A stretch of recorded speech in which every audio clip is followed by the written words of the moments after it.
சுருக்கமாக நாங்கள் ஜனாசா தொழுகை என்ன எப்படி என்று நாங்கள் பார்த்தோமே இருந்தால், முதலாவது ஜனாசா தொழுகைக்காக நாங்கள் வுது செய்ய வேண்டும். ஜனாசா தொழுகையை பொறுத்த வரைக்கும் அடிப்படையில் 4 தக்பீர்கள் தான் என்ன செய்யப்படும், சொல்லப்படும். 5 தக்பீர்களும் சில நேரங்களில் என்ன செய்யலாம், சொல்லலாம். முதலாவது தக்பீருக்கு பிறகு நாங்கள் அவுது பிஸ்மியோட சூரத்துல் ஃபாத்திஹாவை ஓத வேண்டும். இரண்டாவது தக்பீருக்கு பிறகு நாங்கள் நபி ஸல்லல்லாஹு அலைஹி வஸல்லம் அவர்கள் மீது ஸலவாத்தை சொல்ல வேண்டும். அத்தஹியாத்தில் வரக்கூடிய ஸலாத் இப்ராஹிமியா என்று சொல்லக்கூடிய அந்த ஸலவாத்து தான் மிக முழுமையான பூரணமான ஸலவாத்.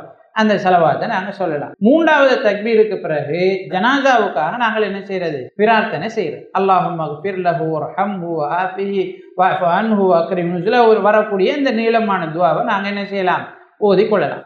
நாலாவது தக்பீரில் நாங்கள் தொழுகையை முடிக்கிறோம் என்றால் வலது பக்கமாக ஒரு சலாம் கொடுப்பது தான் வழிமுறை. நபி ஸல்லல்லாஹு அலைஹி வஸல்லம் அவருடைய வழிமுறையிலே வந்தது.